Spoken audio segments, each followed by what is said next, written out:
तो जितना भी आप लोगों ने अभी तक सुना होगा कि एक कपल लापता हो गया, उसके बाद पति की डेड बॉडी मिल गई, बीवी के ऊपर शक किया गया, उसने सरेंडर कर दिया और एक्स्ट्रा मैरिटल का केस बाहर आ गया, बात खत्म। पर नहीं, ये केस इससे कहीं ज्यादा कॉम्प्लिकेटेड है। और ये वीडियो के एंड तक जरूर देखो, आपको पता चल जाएगा कि जो सबसे बड़ा मास्टरमाइंड है इन सब चीजों के पीछे, वो अभी तक सामने आया ही नहीं है। और जितने भी लोग बोल रहे हैं कि लव मैरिज करें, अरेंज मैरिज करें, सभी जगह खतरा है, सब जगह से डर लगता है, तो आपको भी इसका आंसर दूंगा मैं। और आपको मैं 3 लोगों के माइंडसेट बताऊंगा। क्लियरली आपको एंड तक खुद पता चल जाएगा कि इन सब के पीछे मास्टरमाइंड कौन है। शिलोंग में हनीमून मनाने गए राजा रघुवंशी की हत्या किसी और ने नहीं, बल्कि उसकी पत्नी सोनम रघुवंशी ने ही की है। तो जिन लोगों को नहीं पता, ये कपल है इंदौर से, जो कि मेघालय गए थे अपना हनीमून मनाने, पर वो वहां पर लापता हो जाते हैं। तो पहले तो सब लोग जो अपने हथियार और औजार लेके थे, मेघालय के लोगों के ऊपर चढ़ गए कि भाई ये लोकल ट्राइब का काम है, कुछ लूटपाट का है, पता नहीं चल पा रहा था। इतने में कुछ टाइम बाद पता चलता है कि पति की डेड बॉडी मिलती है खाई में, वो भी उसके ऊपर हमला हुआ हथियार से, उसके बाद फेंका गया है, और साथ में बीवी के ब्लड स्टेन वाले कपड़े मिलते हैं। फिर तो लोग और आक्रामकता के साथ मेघालय के लोगों के ऊपर चढ़ गए। पति को मार दिया गया और पत्नी का किडनैप कर लिया गया। क्या पता उसके साथ कुछ दुष्कर्म भी हुआ हो, पर अभी तक ये सब सिर्फ एक शक था। और फिर आता है कहानी में ट्विस्ट। जो वाइफ थी वो खुद से कॉल करती है यूपी से और खुद ही अपना सरेंडर कर लेती है। एक्चुअल में वो सरेंडर नहीं करती, वो अपने भाई को बस कॉल करके बता दिया कि वो कहां पर है। अब कपल गायब कहां हुआ था? मेघालय में। वाइफ का कॉल कहां से आता है? यूपी से। सबसे बड़ा सवाल, वो मेघालय से यूपी तक पहुंच कैसे गई? और अगर वो पहुंची तो इस बीच में क्या उसको कोई मोबाइल नहीं मिला जिससे वो कॉल करके अपने भाई को बता सकती थी? और अगर आप सोचो कि उसको किडनैप किया गया था, तो ना उसकी बॉडी पर कोई जख्म है कि वो लड़ाई करके भागी हो वहां से, ना उसके शरीर पर रस्सी का निशान है कि उसको बांध के रखा गया हो। अब अगर किडनैप किया होगा तो प्यार से तो भागने नहीं देंगे, रस्सी तो बांधी ही होगी। तो इससे क्या पता चलता है? मैडम ने अपनी मर्जी से कॉल नहीं किया, मजबूरी में किया, क्योंकि मैडम को पता चल चुका था कि जो पूरी की पूरी पोल पट्टी है, उनकी जो साजिश है, वो खुल चुकी है। और अब जिंदगी उतनी आसान नहीं होगी जितनी सोची थी एक इंसान को मारने के बाद। और इनके प्लान को फ्लॉप करने में सबसे बड़ा हाथ था मेघालय के एक लोकल गाइड का, जिसने बताया कि जब वो उनको लेकर जा रहा था कहीं पर घुमाने, तो हस्बैंड के साथ 3 आदमी और चल रहे थे जो हिंदी में बात कर रहे थे। अब मेघालय में जो लोग होते हैं वो या तो वहाँ की लोकल लैंग्वेज बोलते हैं या फिर इंग्लिश में बात करते हैं। तो जब वो लोग हिंदी में बात कर रहे थे तो पुलिस को शक हुआ, और उन्होंने जब जांच पड़ताल करी, सीसीटीवी से पता लगाया, तो देखा कि वो जो 3 लोग थे वो सिर्फ एक दिन इस कपल के साथ नहीं थे, वो हर दिन इनका पीछा कर रहे थे। और जब उनकी डिटेल निकाली गई तो पता चला कि वो लोग कहीं और से नहीं, यहीं से थे जहां से राजा और सोनम थे, मतलब इंदौर से। और जब कॉल लॉग्स निकलवाए गए तो पता चला वो इंदौर के एक आदमी से रेगुलर बात कर रहे थे, जिसका नाम था राज कुशवाहा, जो कि इंदौर में रहता था और सोनम के पापा की फैक्ट्री में काम करता था। और कुछ समय पहले उसी फैक्ट्री में सोनम भी काम करती थी एज एन HR। तो ऐसे पूरा केस सुलझ गया और राज को गिरफ्तार कर लिया गया इंदौर से। गिरफ्तार होने से पहले उसने शायद सोनम को बता दिया होगा कि भाई अपनी सारी पोल पट्टी खुल चुकी है, तो सोनम ने भी वहां से अपने भाई को कॉल करके सरेंडर कर दिया। बाकी सोनम ने अभी तक ये बयान नहीं दिया है और माना नहीं है कि उसने ही राजा को मरवाया है और उसी का ही वो पूरा प्लान था। पर वो तो क्लियर हो ही चुका है कि सोनम तो थी ही उसमें मिली जुली। पर मुझे लगता है कि जो राज वाला फैक्टर है इसमें कुछ काफी ज्यादा फिशी है। अब हम देखेंगे उस एक्स्ट्रा मैरिटल अफेयर वाले बंदे राज कुशवाहा के घर की हालत। जैसे उसको गिरफ्तार किया गया तो उसके घर की हालत देखिए आप, कितनी ज्यादा खराब हो चुकी है। लीजिए, ये राज कुशवाहा की माँ है, वो इस वक्त यहाँ पर नज़र आ रही हैं। और ये पूरी तरीके से ये इनसे बातचीत देख लीजिए। ये इनका बेटा सोनम के साथ मिलकर एक माँ के बेटे को मार देता है, और अब इनकी हालत देख लीजिए। ये राज कुशवाहा की माँ है, ये उनकी बहनें हैं जो परेशान है। अब ये तो ऑब्वियस सी बात है, बेटा गिरफ्तार हुए तो माँ परेशान हो गई, बहनें भी होंगी। पर सोचने वाली बात यह है कि राज उसके घर में इकलौता कमाने वाला था। उसके घर में 3 या 2 बहनें हैं, एक माँ है, और कोई नहीं है जिसके पास अर्निंग का सोर्स हो। तो काफ़ी कम चांसेस होते हैं इस बात के कि ऐसा लड़का प्यार मोहब्बत में फंस के अपने पूरे के पूरे घर की जो बड़ी मुश्किल से स्थिति उसने सही की है उसे खराब करने का रिस्क लेगा, जिनको वो खुद बड़ी मुश्किल से पाल रहा था। अब यहाँ पर मेरे दिमाग में आता है कि राज कुशवाहा तो गरीब था, वो उसके अंडर में एम्प्लॉय था काफ़ी टाइम से, तो सोनम की उससे पहचान तो होगी, पर हो सकता है कि ऐसा कोई बंदा हो जो सोनम का बॉयफ्रेंड हो, जो अमीर हो, जो उसको सब दे रहा हो जो उसे चाहिए था। पर ये लोग अपनी हकीकत छुपा के रखना चाहते थे, तो उन्होंने बीच में कोई एक बंदा चाहिए था जो इनकी मुलाकात कराए किसी असेसन से, जो कि इनके लिए इनका काम करवा दे। और क्योंकि सोनम राज को जानती थी तो वो उसके लिए इजी टारगेट था। और सोनम का अगर यहाँ पर कोई अमीर बॉयफ्रेंड होगा तो उसने राज को पैसों का लालच दिया होगा, जिसके बदले में वो उनके साथ इस प्लानिंग में शामिल हो गया होगा। बाकी किसी के दिमाग में अगर वो व्हाट्सएप चैट वाली बात आ रही हो तो दोस्तों, वो व्हाट्सएप चैट वाली बात मुझे तो पूरी फेक लग रही है। अब देखो, मेरी थ्योरी भी मैं नहीं कहता कि 100% सच है, पर आप ध्यान दो, अगर व्हाट्सएप का पूरा चैट निकाला जाता तो सिर्फ 2 लाइनें कह के नहीं सुनाई गई होती, पूरी की पूरी प्लानिंग ही बाहर निकल जाती। और इतनी बड़ी प्लानिंग जिसमें मोबाइल चेंज किया गया, फेक लोकेशंस बनाई गई, ट्रैवल से लेके मर्डर तक की डिटेलिंग थी, तो आपको लगता है कि वो लोग व्हाट्सएप पे चैट करेंगे ये सब? इतना दिमाग लगाने वाले लोग जो मेघालय में जाके स्थानीय हथियार खरीदें ताकि इल्ज़ाम ट्राइबल्स पर जाए, वो व्हाट्सएप पे चैट करेंगे? ना भाई, बिल्कुल नहीं। अब जो कुछ भी हुआ गलत हुआ और राज को इसकी सज़ा मिलनी ही चाहिए, भले ही उसके ऊपर कोई और हो, पर क्योंकि वो उस प्लानिंग का हिस्सा था तो सज़ा तो उसको मिलेगी ही। लेकिन सोचने वाली बात यह है, राज के पास ऐसी कौन सी क्वालिटीज थी जिसके लिए सोनम जैसी लड़की अपने पति को छोड़ देगी? क्योंकि राजा अच्छा खासा पैसा कमा रहा था, उससे प्यार भी करता था, क्योंकि वो उसको घुमाने भी लेके गया था, और उसकी फैमिली भी काफी ज्यादा अच्छी थी, जो कि आपको कॉल रिकॉर्डिंग से पता लग ही गया होगा। एक तरफ राज को देखा जाए तो उसकी एज भी कम थी, वो उसके पापा के अंडर में काम करता था, तो उससे ज्यादा अमीर भी नहीं था, और क्योंकि जॉब कर रहा था तो ऐसा भी नहीं था कि उसको बहुत ज्यादा टाइम दे देता हो, जो राजा नहीं दे पा रहा था। और ऊपर से एक बात निकल के आई है कि ज्यादातर लोगों का कहना है कि राज जो था वो सोनम को दीदी दीदी कह के बुलाता था। राज ऐसा प्रेमी बता रहे हैं, वो बॉयफ्रेंड तो बॉयफ्रेंड नहीं लगता, क्योंकि सब भाई भाई बोलते हैं, राज दीदी बोलता है, तो कैसे बॉयफ्रेंड हो सकता है? तो राज उसको दीदी बोलता था। और दूसरी बात ये कि जब भाई बहन का रिश्ता था तो भाई बहन के रिश्ते में ये अफेयर वाली चीजें कहां से आ गई? ये जो बॉयफ्रेंड बता रहे हैं, रिलेटिव बता रहे हैं, ये तो बिल्कुल झूठ है दोस्तों।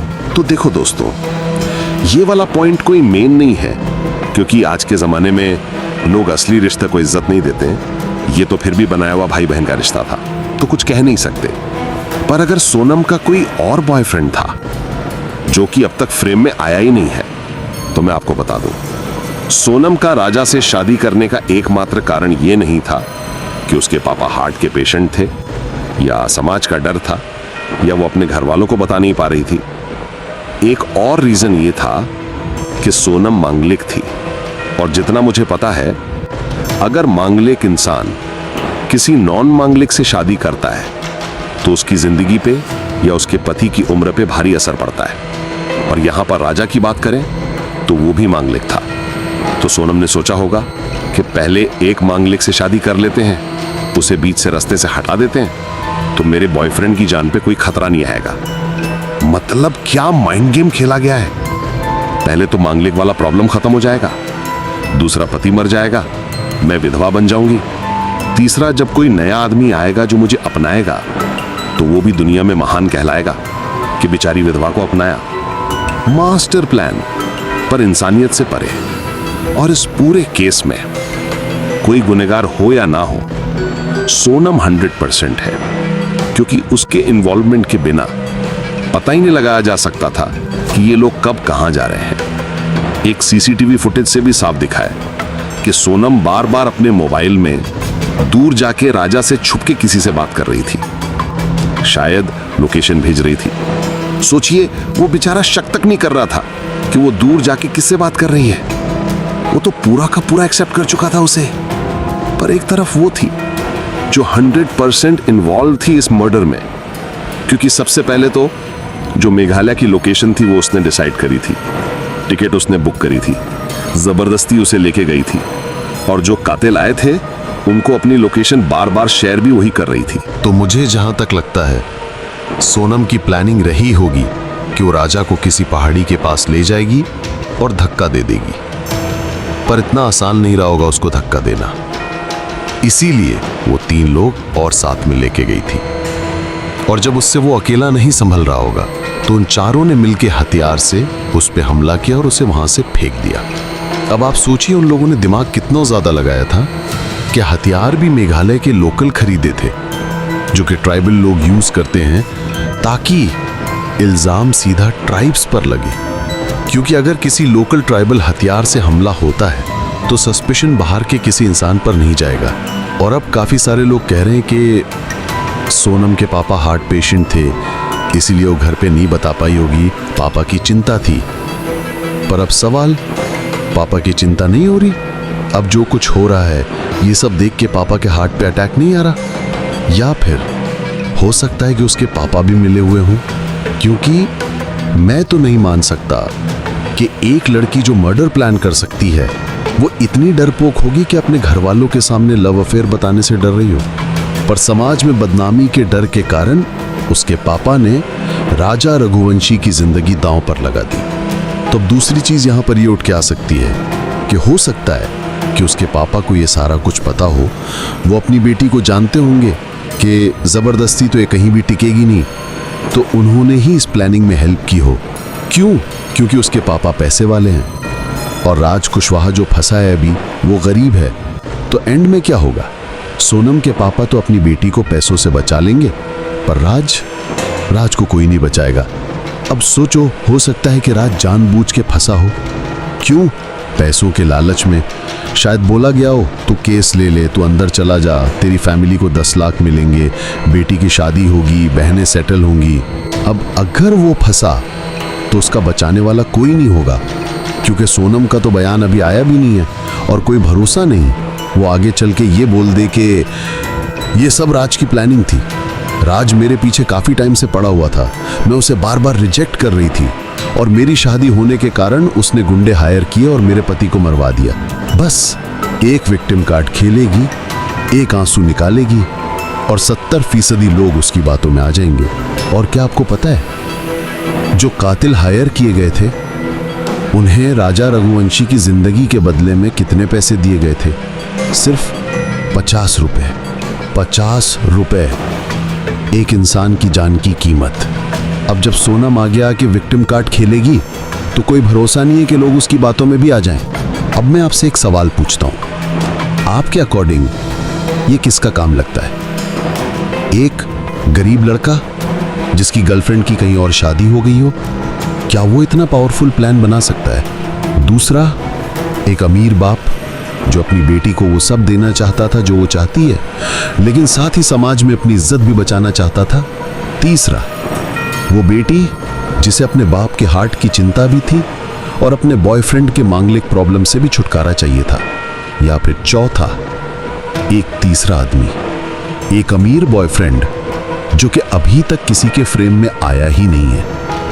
वही असली मास्टरमाइंड हो सकता है, क्योंकि अगर इस मर्डर को प्लान किया गया था तो जिस प्रिसिशन से ये पूरा खेल रचा गया है उसमें काफी पैसे, नेटवर्क और दिमाग लगा है, और जो अब तक सामने नहीं आया, ना सीसीटीवी में, ना कॉल रिकॉर्ड में, ना किसी गवाही में, पर सारी डोरियों को खींच रहा था, वही असली मास्टरमाइंड हो सकता है।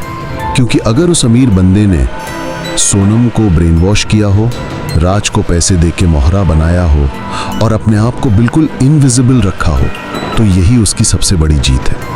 इस केस की सबसे खतरनाक बात यह है कि जो असली गुनहगार है वो शायद अभी भी कहीं सेफ बैठा है, किसी को पता भी नहीं, और वो अगला शिकार सोच रहा है। तो देखिए दोस्तों, अब जो लोग बोल रहे हैं कि लव मैरिज से डर लगता है, अरेंज मैरिज में धोखा मिल जाता है, लड़कियां सारी खतरनाक हो गई हैं, अब किसी पे भरोसा नहीं किया जा सकता, तो आप इस बात को भी ध्यान से सुनिए।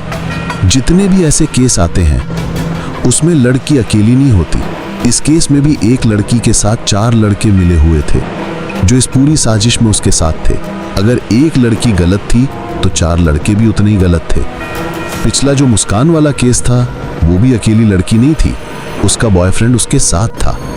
तो लड़की कभी अकेली नहीं होती, हर बार उसके पीछे कुछ लड़के भी होते हैं जो या तो लालच में या प्यार में या मैनिपुलेशन में फंसकर गुनाह में बराबर के हिस्सेदार बनते हैं।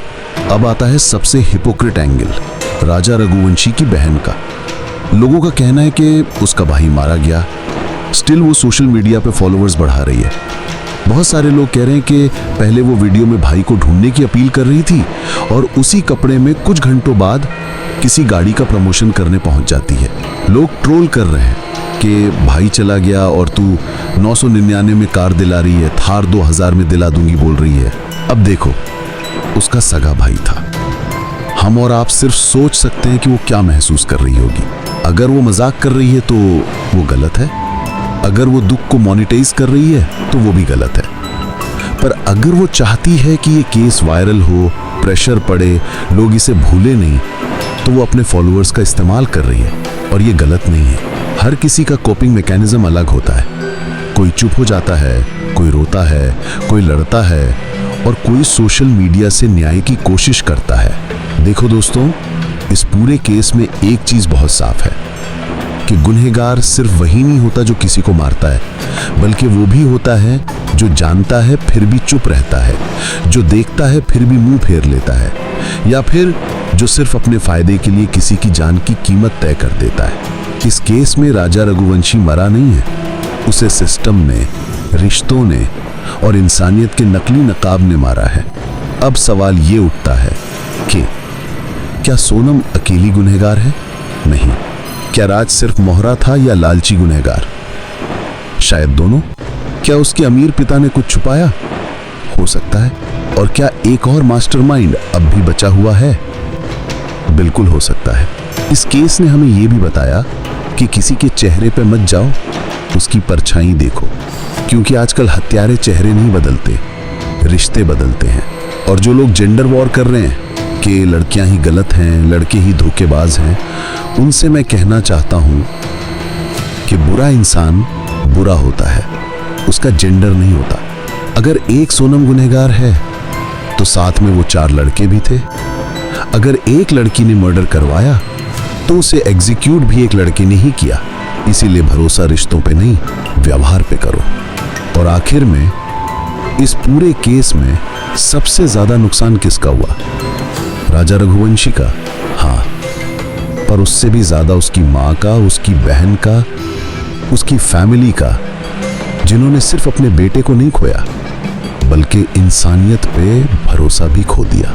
तो दोस्तों, अगर आपको इस वीडियो ने सोचने पे मजबूर किया हो तो सिर्फ लाइक मत कीजिए, कमेंट में बताइए आपके हिसाब से असली मास्टरमाइंड कौन है और क्या आपको लगता है कभी न्याय मिलेगा भी? वीडियो पसंद आई हो तो शेयर जरूर करें, क्योंकि अवेयरनेस ही पहला हथियार है अन्याय के खिलाफ। मिलते हैं अगली कहानी में, तब तक ध्यान रखिए और किसी के चेहरे पे नहीं, उसकी नीयत पे भरोसा कीजिए। Tata, bye bye, good night, धन्यवाद।